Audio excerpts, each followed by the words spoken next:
अस्सलाम वालेकुम। मैं हूँ आरज़ू अंसारी। उम्मीद करती हूँ आप सभी खैरियत से होंगे। अल्लाह आप लोगों को ऐसे ही खुश रखे। हज़रत बरा बिन आज़िब रज़ियल्लाहु तआला अन्हु फरमाते हैं कि नबी करीम सल्लल्लाहु तआला अलैहि वसल्लम के साथ हम एक अंसारी सहाबी के जनाजे में गए। जब हम कब्र पर पहुंचे तो कब्र तैयार नहीं थी। हुज़ूर सल्लल्लाहु तआला अलैहि वसल्लम वहीं बैठ गए। हम भी आपके आसपास ऐसे बैठ गए जैसे हमारे सरों पर परिंदे हैं। नबी करीम सल्लल्लाहु तआला अलैहि वसल्लम के हाथ में एक छड़ी थी जिससे हुजूर सल्लल्लाहु तआला अलैहि वसल्लम जमीन खुरेदने लगे। फिर हुजूर सल्लल्लाहु तआला अलैहि वसल्लम ने अपना सर उठाया और 2 या 3 मरतबा फरमाया, अजाब कब्र से पनाह मांगो।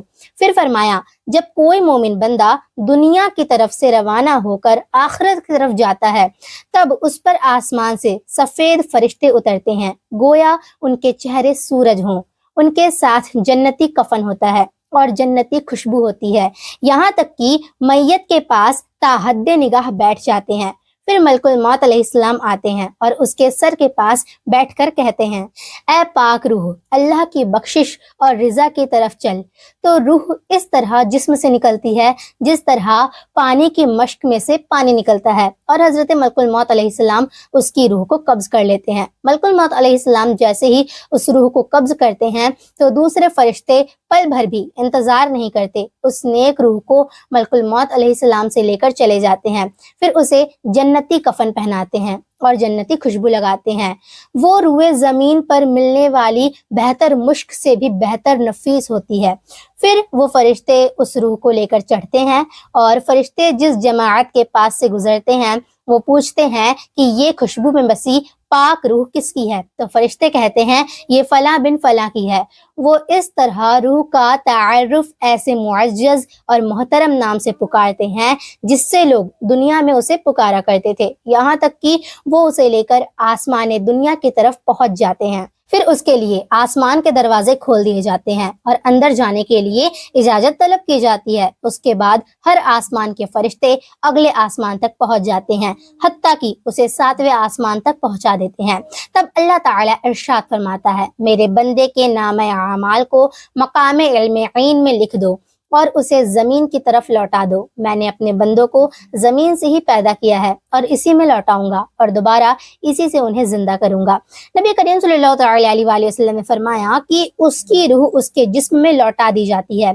फिर उसके बाद 2 फरिश्ते जाकर उसे बैठाते हैं और उससे पूछते हैं कि तेरा रब कौन है। वो कहता है, मेरा रब अल्लाह अज़्ज़ वजल है। वो फरिश्ते पूछते हैं, तेरा दीन क्या है। तो वो कहता है, मेरा दीन इस्लाम है। उसके बाद वो फरिश्ते पूछते हैं, ये साहिब कौन है, यानी तुम्हारे नबी कौन है। वो कहते हैं, अल्लाह ताला के रसूल सल्लल्लाहु ताला अलैहि वसल्लम है। वो पूछते हैं, तुझे ये कैसे मालूम हुआ। वो कहता है, मैंने अल्लाह ताला की किताब पढ़ी और उस पर ईमान लाया और उसकी तस्दीक की। वो आसमान से पुकारने वाला पुकारता है, ऐ मेरे बंदे, तुमने सच कहा, इसके लिए जन्नत का बिस्तर बिछाओ, इसे जन्नती लिबास पहनाओ, इसके लिए जन्नत की तरफ दरवाजा खोल दो। इसके बाद उसके लिए जन्नत की खुशगवार हवा और खुशबू आने लगती है। उसकी कब्र जहां तक उसकी निगाह जाती है बड़ी कर दी जाती है।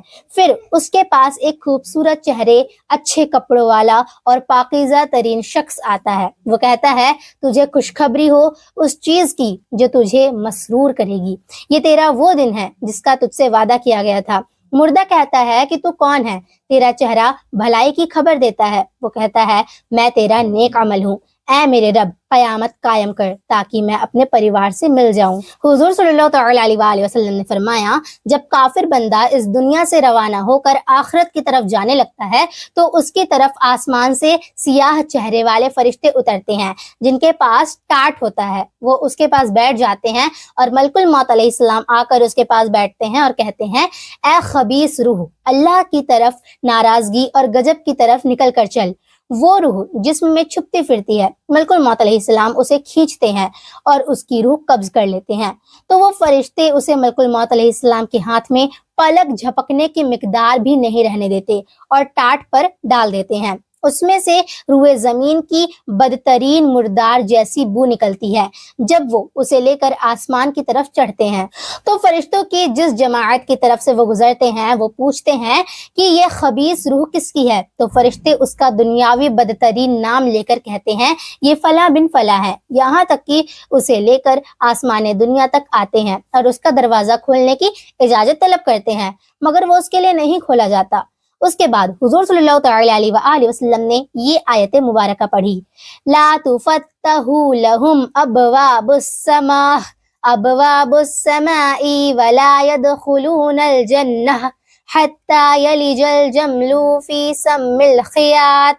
ان کے لیے نہ آسمان کے دروازے کھولے جائیں گے اور نہ وہ جنت میں داخل ہوں گے جب تک سوئی کے ناکیں اونٹ نہ داخل ہو جائے۔ پھر اللہ تعالیٰ فرماتا ہے اس کے نامہ اعمال نچلی زمین میں مقام سجعین میں لکھ دو، تو اس کی روح پھینک دی جاتی ہے۔ پھر نبی کریم صلی اللہ تعالی علیہ وآلہ وسلم نے یہ آیت مبارکہ تلاوت کی، وَمَن يُشْرِكْ بِاللَّهِ فَكَأَنَّمَا خَرَّ مِنَ السَّمَاءِ فتخطفوه الطير أو تهوي به الريح في مكان سحيق۔ اور جو اللہ تعالیٰ کا شریک کرے وہ گویا آسمان سے پرندے اسے لے جائیں، ہوا اسے کسی دور جگہ پھینک دیتی ہے۔ سجعین 7ویں زمین کے اسفر میں ایک مقام ہے جو ابلیس اور اس کے لشکروں کا محل ہے۔ اس کے بعد اس کی روح جسم میں لوٹائی جاتی ہے اور اس کے پاس 2 فرشتے آ کر اسے بیٹھاتے ہیں اور پوچھتے ہیں کہ تیرا رب کون ہے؟ وہ کہتا ہے میں نہیں جانتا۔ پھر اسے پوچھا جاتا ہے تیرا دین کیا ہے؟ تو وہ کہتا ہے میں نہیں جانتا۔ اور پھر اس سے پوچھا جاتا ہے یہ صاحب کون ہے؟ تو وہ کہتا ہے میں نہیں جانتا۔ تب آسمان سے پکارنے والا پکارتا ہے یہ جھوٹا ہے، اس کے لیے آگ کا بستر بچھاؤ، آگ کی طرف ایک دروازہ کھول دو، اس تک دوزخ کی گرمی آنے لگتی ہے اور اس پر قبر اس طرح تنگ کر دی جاتی ہے کہ اس کی پسلیاں ادھر ادھر یعنی ایک دوسرے میں پیوست ہو جاتی ہیں۔ اس کے بعد ایک بدشکل برے لباس والا بدبودار آدمی آتا ہے اور کہتا ہے تجھے خوشخبری ہو جو تجھے غمگین کرے گی، یہی وہ دن ہے جس کا تجھ سے وعدہ کیا گیا تھا۔ مردہ کہتا ہے کہ تو کون ہے؟ تیرا چہرہ برائی کی خبر دے رہا ہے۔ وہ کہتا ہے میں تیرا برا عمل ہوں۔ تبھی یہ اللہ تعالیٰ سے گہار لگاتا ہے الہی قیامت قائم نہ کر۔ آپ غور کیجئے کہ ایک مومن نیکوکار اور کافر بدکار کی موت، روح نکلنے اور قبر میں کس قدر فرق ہے۔ یاد رکھیے عذاب قبر برحق ہے۔ چنانچہ ام المؤمنین حضرت عائشہ صدیقہ رضی اللہ تعالی عنہا حضور صلی اللہ تعالی علیہ وآلہ وسلم سے پوچھتی ہیں عذاب قبر کے بارے میں، تو آپ نے فرمایا ہاں عذاب قبر حق ہے۔ حضرت عائشہ صدیقہ رضی اللہ تعالی عنہا فرماتی ہیں نبی کریم صلی اللہ تعالی علیہ وآلہ وسلم ہر نماز کے بعد عذاب قبر سے پناہ مانگا کرتے تھے۔ حضرت ابو ہریرہ رضی اللہ تعالی عنہ سے مروی ہے کہ حضور صلی اللہ تعالی علیہ وآلہ وسلم یہ دعا کیا کرتے تھے، اے اللہ میں عذاب قبر، دوزخ، زندگی اور موت کے فتنے اور دجال کے فتنے سے پناہ مانگتا ہوں۔ ہم اتنے گنہگار ہونے کے باوجود بھی اپنے آخرت کو بھولے بیٹھے ہوئے ہیں۔ تو امید کرتی ہوں آج کے اس نئے ویڈیو سے آپ لوگوں کو سیکھنے کو ضرور ملا ہوگا۔ چینل پر نئے ہیں تو ضرور چینل کو سبسکرائب کریں، ساتھ میں ایک پیارا سا کامنٹ کر دیجیے گا۔ ملتے ہیں اگلی ویڈیو میں۔ السلام علیکم۔